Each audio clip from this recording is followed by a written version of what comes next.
Amigos y amigas, atención, porque lo que está ocurriendo ahora mismo en el frente oriental de Europa podría marcar un antes y un después en la guerra entre Rusia y Ucrania.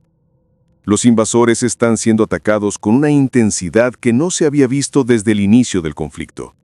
Y atentos, porque esto no es una historia que se mide por cómo empieza, sino por cómo termina.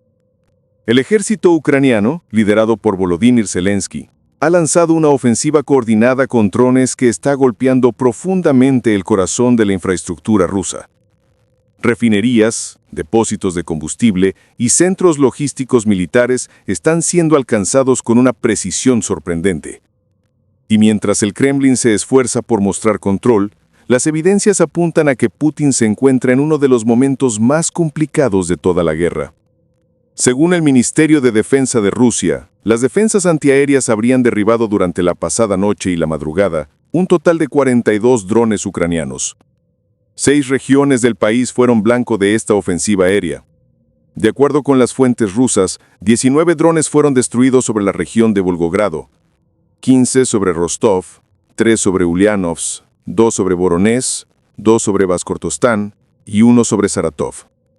Sin embargo, como suele ocurrir en la propaganda de guerra, solo cuentan lo que derriban, no lo que impacta. Porque mientras Moscú repite que neutraliza todos los ataques, las imágenes satelitales y los reportes locales muestran incendios masivos en refinerías, plantas energéticas paralizadas y una creciente tensión en regiones industriales clave. Las refinerías rusas están literalmente ardiendo. Muchos de estos complejos están operando al mínimo, debido a los continuos ataques ucranianos que dificultan el suministro de combustible, la logística militar y la capacidad industrial del país. Y esta estrategia no es casualidad. Es el reflejo de una nueva fase del conflicto. Durante más de 3 años, Ucrania ha resistido una invasión brutal, y lo ha hecho con una combinación de coraje, apoyo internacional y una estrategia cada vez más inteligente. Lo que antes era defensa, ahora se está convirtiendo en ofensiva estratégica. Ya no se trata solo de proteger Kiev o Kharkov. Ahora el objetivo es llevar la guerra al interior de Rusia, allí donde el Kremlin no se siente tan intocable. Putin inició una guerra que creyó ganaría en cuestión de semanas. Una operación especial, decía. Pero hoy, más de 3 años y medio después, esa narrativa se ha desmoronado. Rusia no ha logrado avanzar significativamente. De hecho, los datos indican que en los últimos 2 años, los invasores solo han conseguido un avance territorial del 1%. 1%, tras miles de muertos, sanciones internacionales y un colapso progresivo de su prestigio militar. Y eso significa algo. El gigante ruso está empantanado.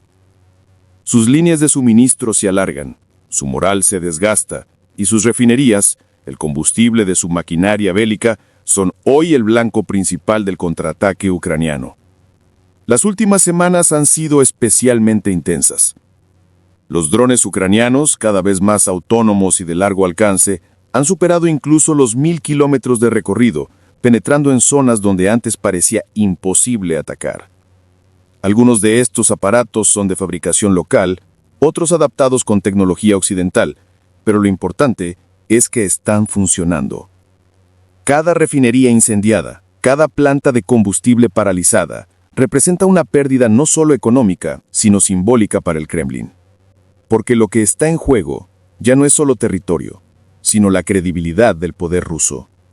Y la pregunta que muchos analistas se hacen hoy es: ¿puede Rusia sostener una guerra de largo plazo si su infraestructura energética sigue siendo atacada desde dentro? La respuesta por ahora no es alentadora para Putin.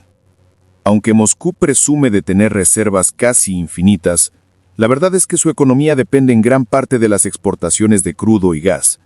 Si esas refinerías siguen cayendo, el impacto se sentirá en la balanza de pagos, en el presupuesto militar y, por supuesto, en la percepción del pueblo ruso. Internamente, el Kremlin intenta mantener la narrativa del control total. Los noticieros rusos repiten que todo está bajo control, que los ataques fueron repelidos y que la guerra continúa según planeado. Pero los reportes de los propios ciudadanos rusos en redes sociales cuentan otra historia. Videos de explosiones nocturnas, incendios que duran horas y columnas de humo visibles a kilómetros de distancia. Mientras tanto, en Ucrania, el sentimiento es distinto. El pueblo, pese al cansancio, ve en estos ataques una señal de esperanza. Una demostración de que el invasor no es invulnerable, de que el poder del Kremlin puede ser golpeado en su propio terreno. Y aquí está la clave. Esta guerra ya no se libra solo con tanques o misiles, sino con tecnología, información y precisión. Ucrania está demostrando que se puede enfrentar a un enemigo más grande con inteligencia, con innovación y con una estrategia adaptada al siglo XXI. 3 años después del inicio de la invasión, Putin enfrenta lo que nunca imaginó: una guerra de desgaste, una economía en declive y un enemigo que no solo resiste, sino que contraataca. Los analistas lo llaman el punto de inflexión. Y tal vez lo sea. Si el ejército ruso no logra frenar estos ataques, las consecuencias podrían ser devastadoras. Menos combustible, menor capacidad logística y un ejército que depende cada vez más de suministros externos. A largo plazo, esto podría significar un colapso interno. No por una derrota militar inmediata, sino por un agotamiento estructural. Putin comenzó una guerra que creía necesaria para mostrar fuerza, y hoy se encuentra atrapado en el mismo laberinto que construyó.